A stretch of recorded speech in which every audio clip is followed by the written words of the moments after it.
네, 비하인드 뉴스 정치부 이성대 기자 나와 있습니다. 시작할까요? 네, 첫 번째 이슈 바로 보겠습니다. n분의 1과 21%. 조국 전 대표가 광복절 사면을 받은 지 딱 일주일이 지났습니다. 시간을 두고 정치에 복귀할 것이라는 예상과 달리 정치 행보를 왕성하게 보이고 있는데 이 때문에 민주당 주변에서는 당황스럽다는 반응이 갈수록 커지고 있습니다. 예. 참고로 이런 얘기들을 했었죠. 아무리 사과를 몇 번 한다고 해서 2030 마음이 열리겠느냐. 또 내년 6월 지방선거에 출마하겠다. 그리고 민주당과는 덮어놓고 합당을 하질 생각은 없다. 상당히 이슈가 되는 발언들이었고요. 특히 세 번째 발언. 지금 이재명 대통령 지지율이 하락하고 있는데 그래서 사면 탓이라고 하지만 정작 사면 영향은 n분의 1밖에 되지 않는다. 지지율 하락이 전적으로 자신의 사면 책임은 아니다라는 취지로도 해석이 되고 있는 발언들인데 이런 발언들 불과 일주일 만에 다 나온 발언들입니다. 정치인이기 때문에 정치 행보를 하는 것이야 뭐 당연한 일이겠죠.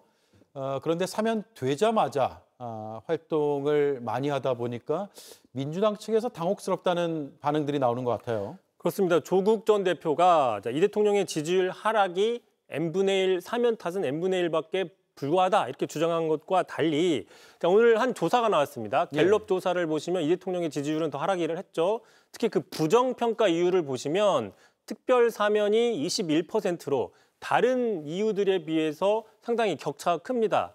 다시 얘기해서 특별 사면이라는 저 상황이 다른 이슈들보다 2배 정도 격차가 큰데도 뭐 비슷한 여러 요인들 중에 하나를 뜻하는 n분의 1로 설명하는 것은 좀 설득력이 떨어진다 이런 지적이 나오는 것이고요. 결국 그러다 보니까 n분의 1 주장과 국민의 인식 차가 이렇게 확인되기 때문에 민주당 안팎에서는 조국 전 대표의 빠른 컴백이 크게 도움이 되지 않는다라는 비판이 나오고 있는 겁니다. 어제 우상호 정무석이 이런 얘기를 했습니다. 이번 정치인 사면으로 가장 피해를 본 사람은 이 대통령이다. 아마도 여권의 기류가 반영된 발언으로 보이네요. 그렇습니다. 이 대통령이 부정 여론이 만만치 않다는 것을 알면서도 사면했기 때문에 그 당사자인 조국 전 대표도 이 대통령의 부담감을 좀 알아줬으면 좋겠다라는 뜻이 깔렸다 이런 분석도 있는데요. 그러자 이제 민주당 안에서는 조국 전 대표의 사면을 가장 앞서서 가장 먼저 주장했던 의원도 일주일 만에 입장이 180도 달라졌습니다. 직접 들어보시죠.